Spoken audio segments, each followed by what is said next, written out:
yaitu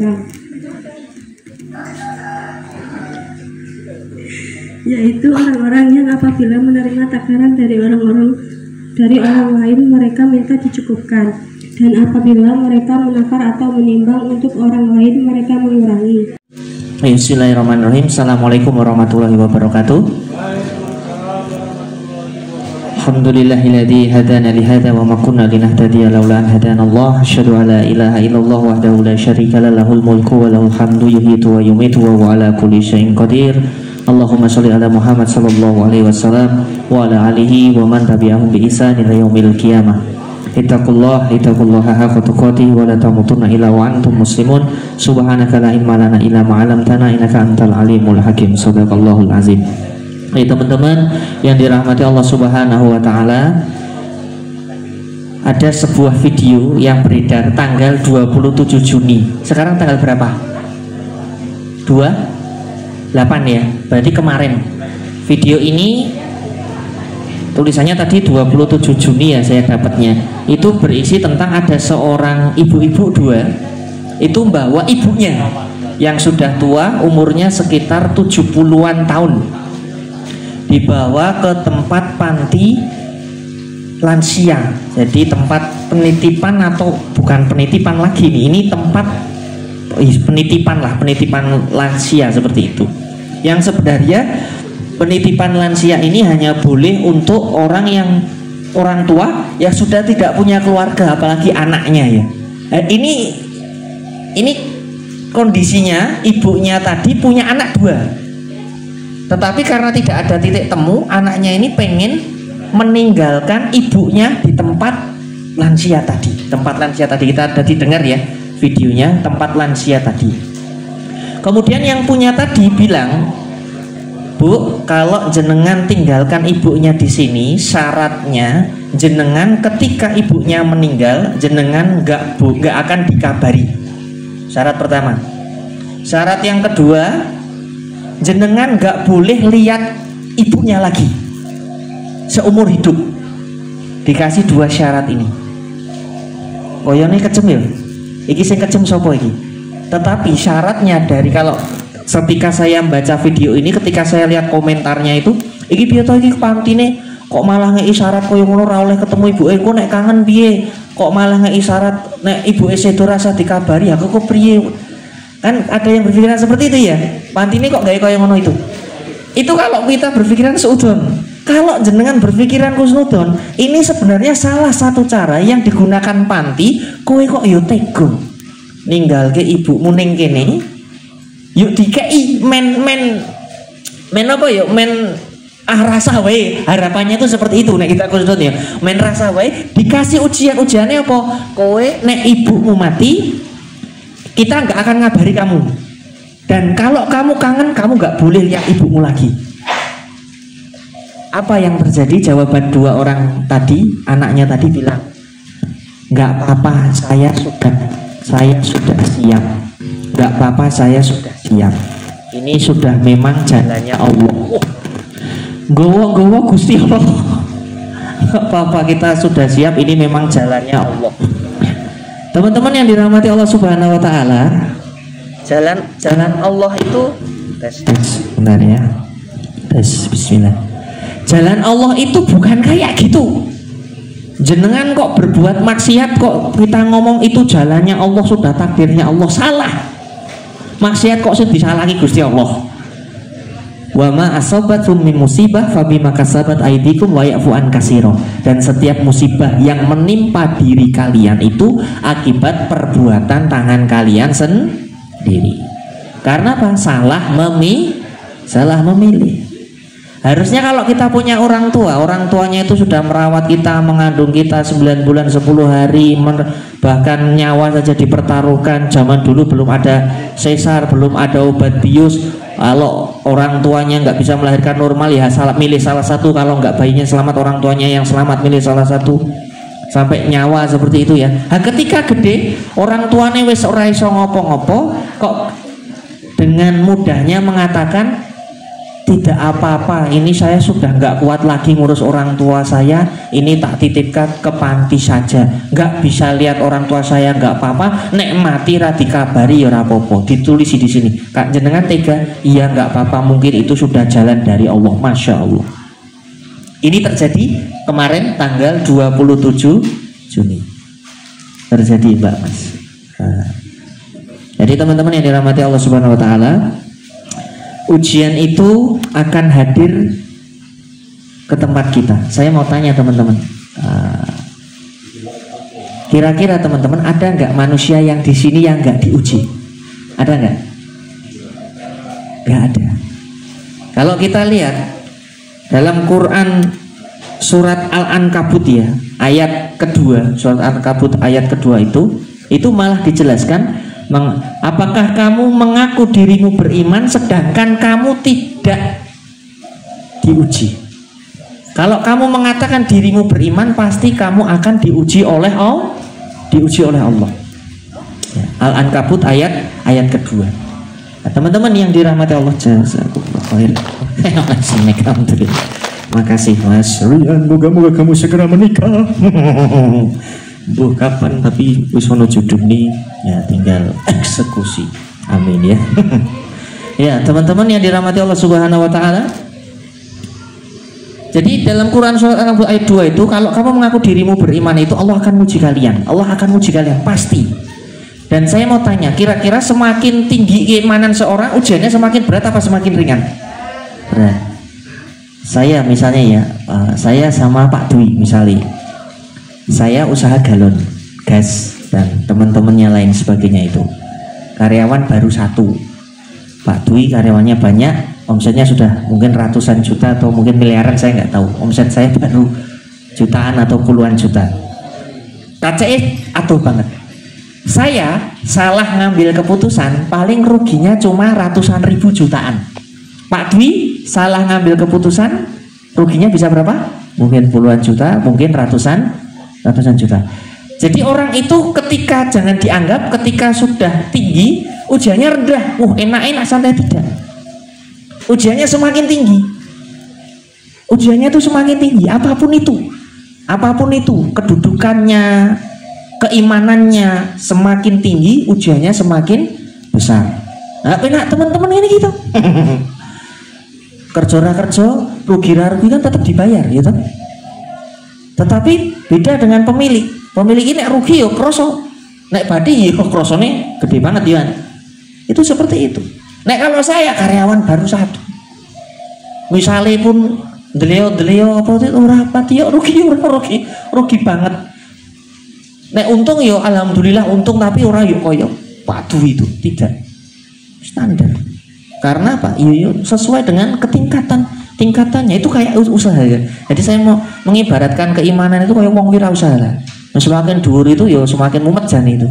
Makin mumet ujiannya semakin akeh, ngurusi karyawannya semakin akeh. Nek lagi biasa-biasa karyawan kersiji, ayo ora pati kok mumet banget, mumete luwih enteng lah. Intinya seperti itu. Tapi itu sudah ditentukan Allah ujiannya dan pasti bisa. Insya Allah bisa. Cuma ada orang yang memang nggak kuat apa? Mikir ujian itu saya nggak bisa itu. Akhirnya apa? Kayak ibu tadi nih. Akhirnya apa? Dititipke ning panti, ora oleh ndelok ya wis rapopo, ibuke setu ora dikabari ya rapopo. Naudzubillahi min. Jadi teman-teman jangan putus asa. La tai'as, janganlah kamu putus asa. La tahzan, janganlah kamu bersedih hati. Saya kan latihan badminton itu ya. Teman saya yang nyewa guru badminton, gurunya unik jenenge, unik banget gurunya ini. Uniknya itu apa? Wongnya angel, nek misalnya arep nyewa wong iki nggo nglatih iki ora iso sembarangan wong iso gelem dengan dia, bahkan dibayar piro ora gelem. Dhek kudu cocok karo wong iku. Tingkat cerita sama teman saya itu cocok. Wongnya ya apian tenan, itu ikhlas. Lah mungkin wong iki ngerti iki wong pengen sinau tenanan. Bahkan mungkin nek wong ra duwe itu nek sinau karo dheweke malah sisan kita bayari sisan. Modelnya kaya ngono kuwi. Maka nek nglatih itu keberkahannya cepat seperti itu. Sampai suatu ketika teman saya itu Kan nek duit ya roda akeh ya jeneng latihan. Substansi itu iso piro berang itu seperti itu, nukok raket, larang, sepatu dan lain sebagainya. Nah, saya nggak bisa ngasih apa-apa.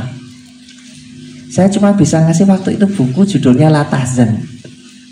Jadi teman saya bisa ngasih jutaan raket dan sepatu, saya cuma ngasih, saya sewani ke rumahnya, saya ngasih duit sedikit banget lah, sedikit lah. Habis itu sama buku, saya beli buku Latazan, saya kasihkan beliau seperti itu. Dan baru kali ini kemarin saya ngantar gas di tempat beliau, di bukumu saiki tak waca loh. Wah, seneng saya. Bukumu saiki tak waca. Dhisik berarti ra diwaca Pak. Adewe kan beda ya, aliran beda. Maksudnya ora yuk agamis enggak. Tetapi karena sudah sekarang ini sudah mulai berumur ya, buku saya dibaca setelah 4-5 tahun yang lalu saya ngasihnya itu. Kayak sing kimpling itu, tapi dia sudah buka segelnya dan bilang sekarang dibaca. Jadi kebaikan itu teman-teman, saya nggak tahu saya sampaikan ini akan berguna bagi teman-teman sekarang atau enggak, tetapi saya yakin pasti ada manfaatnya.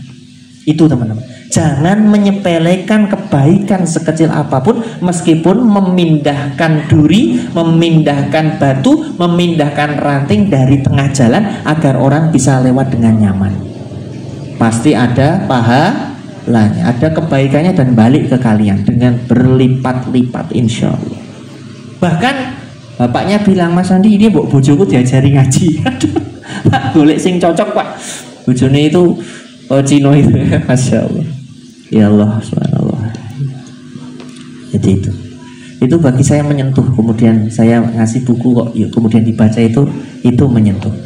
Nah teman-teman yang dirahmati Allah Subhanahu Wa Taala, jangan pernah menganggap diri teman-teman itu orang yang paling susah. Ketika teman-teman berada pada kondisi terbawah, itu pasti teman akan mengalami kondisi terbawah.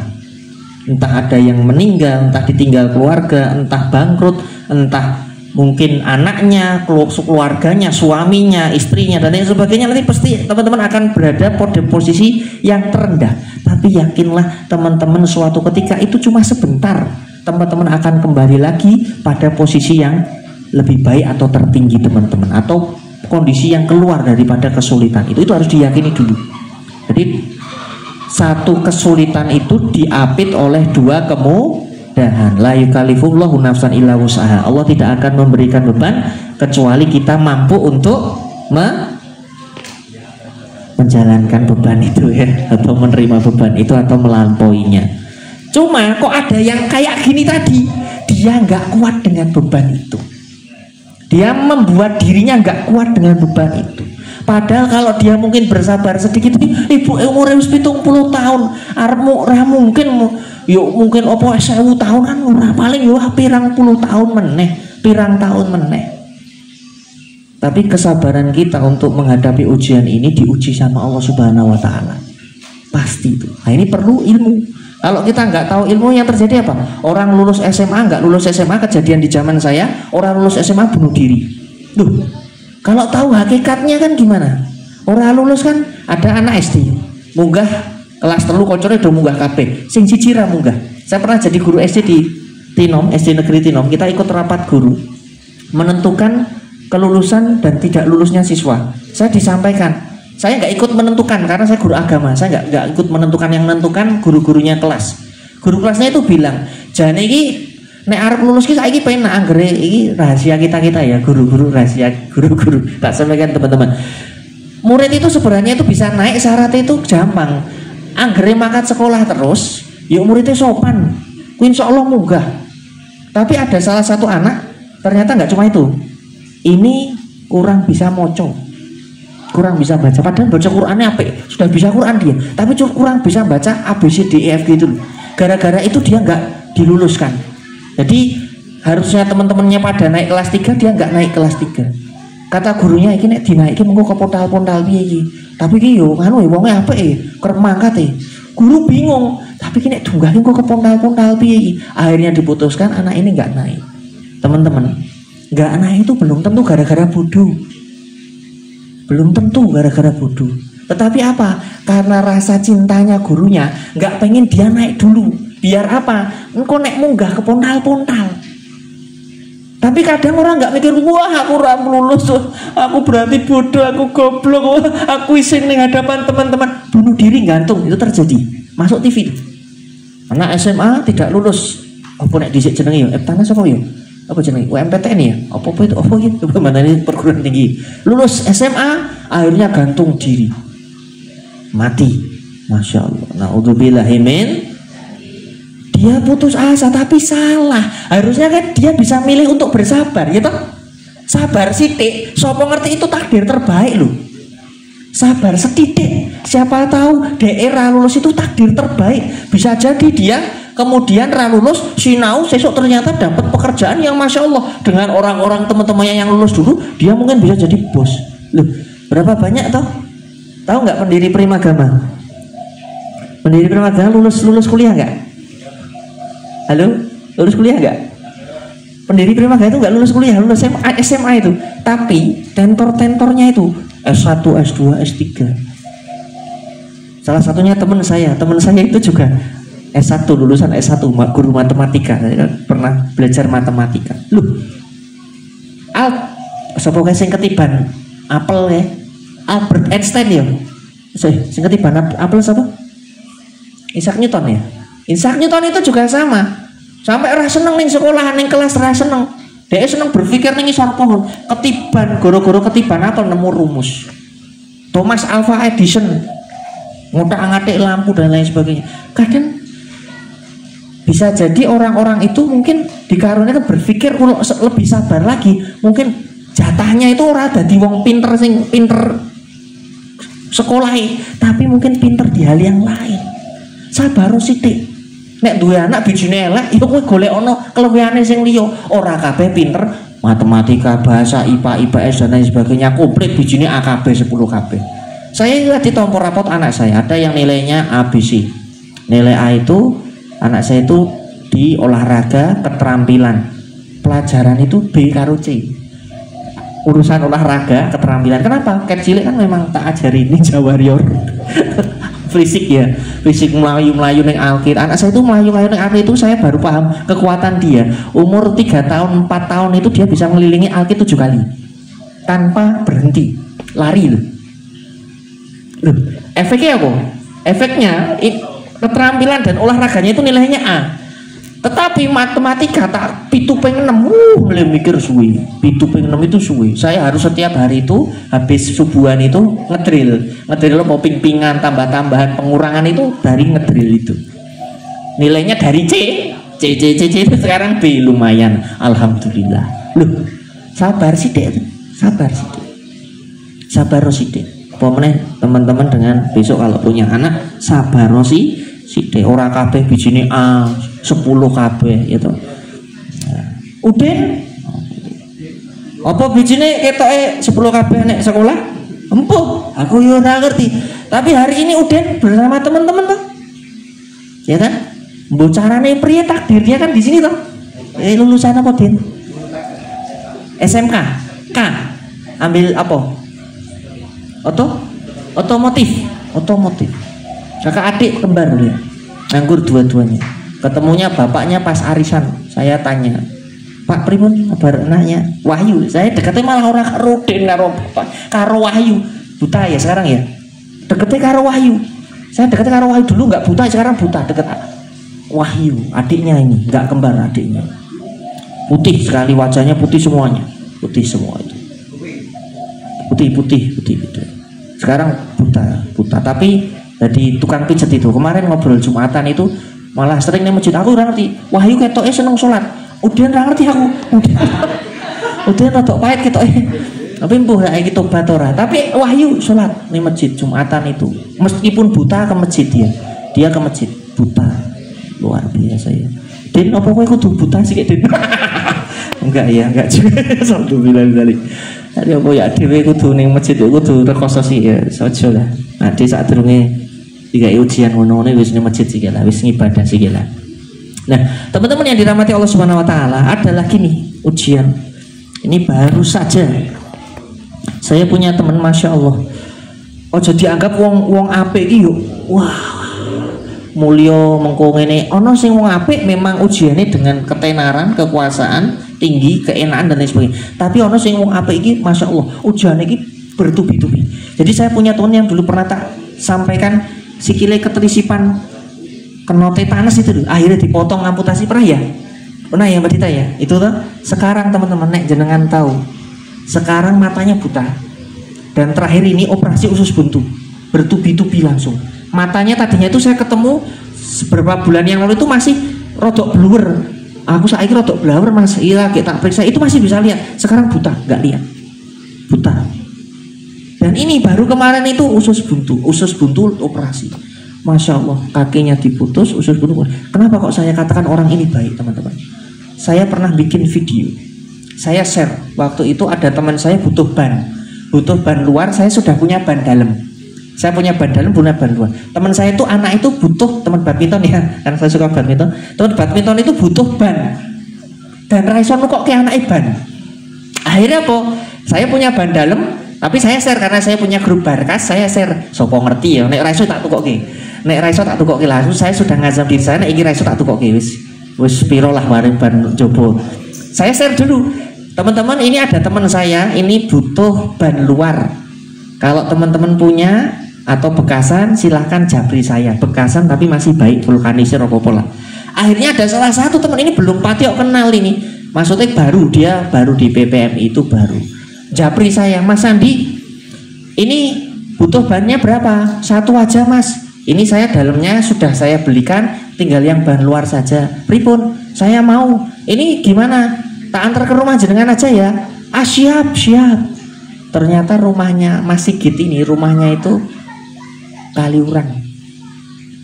Jadi sedekah ban luar, ditukoke ban luarnya diterke ning omahku untuk teman saya badminton. Tak kei seneng banget temen itu. Hanya ban lho Mas.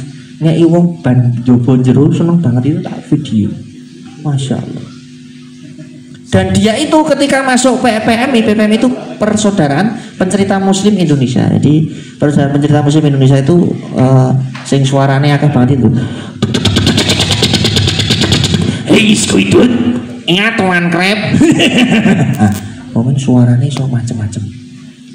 Nah, nek ngisi anak-anak suaranya poliponik, suaranya so berubah. Ngisi kini wes yang berubah ya. Ya jaga image ya, masuk aku ngisine petakilan ya atau rawang ngono dikate. Ya, teman-teman yang dirahmati Allah Subhanahu wa taala. Akhirnya apa? Beliau itu kalau di PPM itu sering ngundangi teman-teman itu bagi, karena beliau itu bertani apa itu ono terong, ono lombok, ono masalah pertanian itulah. Jadi teman-teman itu kalau rapat itu beliau itu nggak banyak, dadi kayak sak kresek gitu. Nggak cuma itu, beliau bilang, ayo mampir neng omah, engkau neng kene nggowo bebas, kowe nggowo sak piro bebas. Pak Dwi kan punya ya, setahun neng omah Pak Tireng. Yang sudah pernah siapa? Ajeng. Mbak Dita udah pernah ke kebunnya? Belum, saya ke sana ke kebunnya dan saya tiru-tiru di rumah saya bikin. Saya resiki tempat ibu saya, tak resiki kabeh itu. Tak kei pagar, tak kei tanaman-tanaman lombok dan sebagainya, itu tak tukoki kolam. Nek Pak Dwi itu sudah komplit, udah kolam, itu muter itu. Jadi orang nanggo duit itu sorep deh. Maksudnya apa? Deh sono nukul ke terong, nukul ke lombok, madu, Masya Allah, madu, tomat, lele, pitik. Saiki pitike atusan katanya. Wis iso nggo ngendoke dhewe bendina endok ra butuh tuku. Netes. Itu saya kalau ke tempat Pak Dwi aku dikon jowo itu lele nggowo macam-macam itu. Bojoku seneng, tapi waktu pertama itu bojoku seneng ini seperti itulah. Ini teman saya sama. Ayo mampir, kok nek mampir nggawa apa wae oleh bebas. Jadi kowe nggawa kresek, pokoknya sing penting motormu kuat nggawa kuwi lah. Bebas nggawa tomat, nggawa lombok, nggawa apa. Nah, emang enggak binatang lele enggak ada ya. Cuma tumbuh-tumbuhnya bebas. Lombok itu Perdika itu nggawa sak bagore oleh gratis, ora oleh kon bayar. Baik sekali. Loh. Rumahnya kalau dilihat biasa-biasa saja. Apakah orang kaya? Enggak biasa. Sangat biasa, sederhana sekali. Tetapi Masya Allah jiwanya untuk bersedekah itu ora pelit. Adene ora wong ngono kuwi. Masya Allah, saya ketika dia kena buta itu kaget. Ayo dia ngumpul ke sumbangan. Jadi kebiasaan kita kalau ada teman yang sakit atau apa, kita langsung urunan. Grup itu kan di sini wong 100 ya, urunan lumayan tuh. Iso membantu meringankan. Harapannya ini, udah duwe grup itu, ono sing loro aja meneng wae. Alah, engko kumpul piro-piro ora masalah, 10.000 lumayan tuh. Dadi 100.000 wong 10 gitu. Oleh 100.000 lumayan kok bareng-bareng. Rasa kudu siji-siji. Itu teman-teman, dibudayakan kebaikan-kebaikan berjamaah seperti itu, nanti setitik itu bisa jadi banyak. Setitik itu bisa jadi banyak. Nah sekarang kena itu buta sama kemudian operasi usus buntu. Ya Allah, ini orang soleh, orang baik, ujiannya kok kayak gini ya Allah. Tapi ketika saya lihat beliau itu, saya selalu terpana. Ketika saya lihat beliau itu, kesabarannya ya luar biasa teman-teman. Kesabarannya itu ketika kakinya diamputasi itu ya beliau bojone sing nangis. Dheweke ya biasa wae, santai wae, guyang-guyu. Santai yuk, sedih biasa, maklum ya, karena pertama kali mesti sedih. Tetapi setelah itu kan dia harus bergerak lagi. Tetap beliau dengan kaki palsu kerja. Nah sekarang buta teman-teman, masya Allah. Dapat ujian buta. Teman-teman bayangkan, teman-teman sekarang sehat kok dapat ujian ngapunten sangat, diambil matanya oleh Allah Subhanahu Wa Taala. Kepriye teman-teman? Nasibmu kepriye? Loh, kalau teman-teman tidak punya Allah, apa yang terjadi teman-teman? Jenengan akan putus asa dan mungkin jenengan sudah kehilangan harapan hidup. Apa yang membuat kita semangat? Apa yang membuat teman saya semangat? Karena teman saya punya Allah. Ya Allah teman. Ini bedanya orang yang beriman dengan tidak. Di Gaza itu loh, seorang ibu anaknya mati telu, bojone mati, apa kata dia? Anak saya hari ini meninggal semuanya, mereka syahid. Saya tidak menyesal anak saya meninggal semuanya. Sedih nggak kira-kira ibunya? Sedih, tapi dia harus sabar, dia harus meneruskan hidup. Sabar, sabar. Ini nggak bisa saya dapat kayak gitu ya, mungkin nggak bisa kayak ibu Tapi ibu ini menjadi hikmah bagi kita, bagaimana kesabaran. Masya Allah, luar biasa. Orang beriman itu semakin jenengan beriman, bertakwa, kesabaran jenengan itu semakin mengikuti. Jadi kalau teman-teman pengen jadi orang yang sabar, tingkatkan iman sama takwa. Itu cuma syaratnya. Semakin iman dan takwa jenengan, ketika dapat ujian apapun, tenang teman-teman itu nanti santai. Woles sedih ya biasa. Mengko bangkit meneh, gampang wake up-nya, gampang bangunnya, gampang move on-nya. Bukan peno senggolan sidik mutung tobat gawe ngongkon salat ngene iki ora gelem wis rasah kok salat meneh wis kono salat karepmu ora salat karepmu ya. Kita kadang putus asa, kita kadang menyerah, padahal ujiannya di situ ya kan. Wah ngaji Iqra, wah angel aku ini nek ning DMI mesti kok ngaji Iqra, wis rasah mangkat wae. Ngopo timbang mangkat? Menyerah. Teman-teman ini kan bisa berangkat bisa tidak toh? Saya kagum sama teman-teman yang laki-laki, putri-putri do teko. Kowe kan iso ngrungokke aku, iso ora? Iso nglayap toh. Iso lunga toh. Tapi teman-teman memilih duduk di sini apa? Sabar. Bersabar. Nek enggak sabar apa? Wis bosen aku, wis rasah supaya materi ini yang ngono-ngono wae, ngaji yang ngono-ngono wae, aku ya ora munda-munda. Loh, perkara munda enggak munda itu urusannya Allah. Tugas kita apa teman-teman? Berusaha, berikhtiar. Teman-teman datang ke sini, ikhtiar teman-teman, saya yakin pasti berguna untuk masa depan kita. Dan saya ngomong begini, saya juga yakin pasti berguna untuk masa depan saya. Kan kayak gitu. Nah teman-teman yang dirahmati Allah Subhanahu Wa Taala, satu lagi contohnya kalau masih kurang. Saya punya teman-teman ngaji, masya Allah, saya baru tahu kalau umur dia itu lebih tua dari saya. Tak kira itu umurnya itu masih jauh dari saya, muda banget. Tapi orangnya itu suka senyum, jadi gara-gara suka senyum itu wajahnya itu kayak tampak muda. Jadi tak kira itu umurnya saya 30 tahun, ternyata umurnya 38 tahun. 1 tahun di atas saya. Saya kalau manggil itu mas itu, tapi mas bawah saya baru tahu. Dan kemarin ketika ibunya meninggal, saya baru tanya itu, padahal kita sudah kumpulan ngaji itu 4 tahun. saya baru nanyakan keluarganya, Mas jenengan itu pirang bersaudara toh? Saya itu 3 bersaudara Mas. Berapa? Ini. Ya, ini udah nikah belum? Belum Mas, umur segini. Loh, kok belum nikah kenapa? Saya tanya. Saya seneng nek takon kok urung nikah kenapa, kok umur 30 urung nikah kenapa? Saya tanya. Ternyata ngapunten sangat Mbak Mas. Agak gini.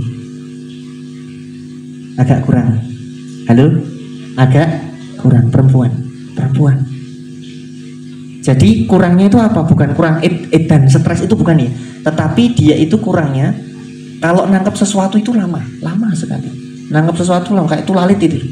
Ngomong itu juga lama, hitungan ngomong lama. Jadi akhirnya masuk SLB, kemudian yuk gede sudah umur 30-an ke atas, sekarang belum nikah.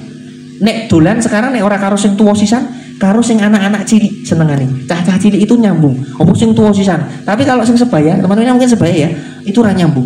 Enggak nyambung blas. Jadi enggak punya teman. Enggak punya teman kecuali cah cilik-cilik itu sing teko ning kono itu. Jadi teman-teman sekali lagi, ini bapak yang ngurusi, ibu yang ngurusi, teman saya juga ngurusi, dan dia masih bisa tersenyum seakan-akan tidak punya masalah. Seakan-akan tidak punya masalah. Apakah kita punya seperti itu? Apakah ujian kita seperti itu? Kaki kita apakah sudah putus? Mata kita apakah sudah blind? Apakah usus kita sudah buntu? Apakah otak kita, saudara kita ada yang gila? Saya nggak tahu kondisi teman-teman semua, kalau ada saya minta maaf. Tetapi mungkin kondisi kita masih lebih baik daripada yang saya ceritakan tadi. Halo? Mungkin kondisi teman-teman masih lebih baik dari yang saya ceritakan tadi. Tetapi yang saya ceritakan tadi teman-teman semuanya itu, kecuali ibunya ini saya nggak tahu ya, tapi berhijab ya, yang nganu ninggal ke wong tua nih ya, semuanya sholat. Semuanya apa teman-teman? Sholat. Semua tadi. Dan mereka, masya Allah, saya nggak tahu ternyata ujian. Ya Allah Mas, jenengan duwe ujian keluarga kaya ngono to. Ya Allah Mas, aku ndelok jenengane kaya wong senyum-senyum biasa, kaya wong ora di masalah. Ternyata masalahnya luar biasa. Dan sekali lagi teman-teman, ketika punya masalah yang membuat jenengan turun dalam titik terdalam, sekali lagi lihat, ada orang-orang yang mempunyai masalah lebih mengerikan, lebih dahsyat daripada masalah kita. Lihatlah masalah ke bawah, jangan ke atas. Kalau punya masalah lihat ke bawah, ono sing luwih sengsara, ono sing luwih menderita, ning Gaza, ning Palestina. Yang tadi saya ceritakan tadi, masya Allah. Iki duwe wong tuwa, masya Allah, arep dibuang. Jadi orang gerbong tua buang anak yo. Coba anak ono sing buang wong tuane ya. Di Quran surat Al-Ankabut, kalau kamu mengaku dirimu beriman, kamu akan diuji, dan itu sudah harus siap. Siapnya gimana? Iki ngaji gini ki. Ngaji gini itu tuh siap-siap ujian. Jadi ketika kena ujian, ya kan? Kaget kowe. Nek aku meh kaget ra? Kaget ra? Yuk, ora. Kaget ora toh? Kagetnya yang pertama apa yang kedua? Pertama, yang kedua kaget gak? Karena sudah siap. Nek urung siap kaget toh? Maka kita nyiapkan menora kagetan kena ujian itu. Nyiapkan diri kita, iman kita, takwa kita, ilmu. Siapkan. Wallahu ta'ala a'lam bishawab. Oke, seperti biasa teman-teman, kalau ada pertanyaan 2 orang silahkan acungkan jari.